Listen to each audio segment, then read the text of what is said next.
গতকাল একদিকে সোমবার আর তার উপরে নীলষষ্ঠী। তো এই বছরটা আমি বলেছিলাম আগের ভিডিওতেই যে আমার প্রথম নীল পুজো প্রিয়ান হওয়ার পর। তবে সেদিন সকাল 8টায় মর্নিং শিফট ছিল, তাই প্রতি সোমবারের মতন সকালে শিবের মাথায় জল ঢেলে অফিস গিয়েছিলাম। আর অফিস থেকে ফিরে, এটা কিন্তু সন্ধ্যের ক্লিপ, যখন নীলষষ্ঠী পুজোর নিয়ম মেনে এই ঘিয়ের প্রদীপ জ্বালিয়েছিলাম প্রিয়ানের নামে।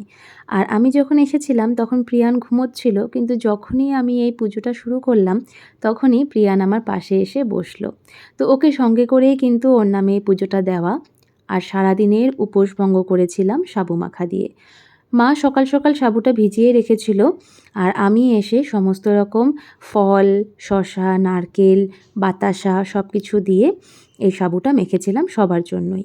তো এখানে এই কাপগুলো সেদিন মার্কেট থেকে কিনে এনেছিলাম, দেখতে বেশ ভালো লাগছিল এই কালার কম্বিনেশনটার জন্য। তবে বাড়িতে এসে যখন দেখলাম যে কাপগুলো ফাইবারের, তখন ভাবলাম যে এটাতে তো গরম চা খাওয়া একেবারেই ঠিক হবে না, তাই এটা তুলেই রাখা ছিল। আজ ভাবলাম যে গরম খাওয়া ঠিক হবে না, বাট ঠান্ডা জিনিস তো খাওয়াই যায়, তাই আজ এটাকে ব্যবহার করলাম এই সাবু মাখা দেওয়ার জন্য। তো এখানে আমাদের 4 জনের, মানে আমার, পোকর, মা, বাপি, 4 জনের আমি এখানে সার্ভ করে নিয়েছি। প্রথমেই দিলাম মাকে। আমরা কিন্তু পুজো ছাড়াও নর্মালি দিনেও এই সাবু মাখাটা বেশ ভালো খাই। মাঝে মধ্যেই সাবু ভিজিয়ে রাখা হয় যখন ঘরে ফল থাকে। অফিস থেকে ফিরে আমরা সবাই কিন্তু সাবু মাখাটা বেশ আয়েশ করেই খাই। প্রিয়ানেরটা আমি ওপরে নিয়ে এসেছিলাম, কারণ প্রিয়ান বাচ্চাদের স্বভাববশতই ওই দুধের জিনিসগুলো খুব একটা বেশি খেতে চায় না, তাই ওকে খাওয়ানোর একরকম পদ্ধতি, এক আমরা গল্প বলে খাওয়াই, আর না হলে অফিস থেকে ফিরে সারাদিনের মধ্যে 10 মিনিটের জন্য ওকে একটু টিউটোরিয়াল কিছু ভিডিও চালিয়ে দেওয়া হয়, যেগুলো ও দেখতে থাকে আর আমি খাওয়াতে থাকি।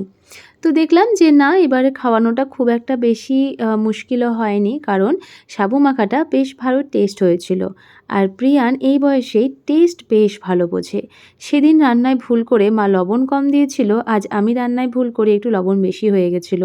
দুদিনেরই ওই খাওয়ার ও মুখেও নেয়নি। আর মোটামুটি লবণ মিষ্টি ঠিক থাকলে যে কোনো খাওয়ারই ও খুব একটা বেশি ঝামেলা করেও না। যাই হোক, এই ছিল আমার নীল পুজোর সন্ধেবেলা।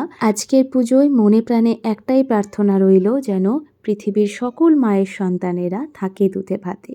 তো চলো, আজকের মতন টাটা।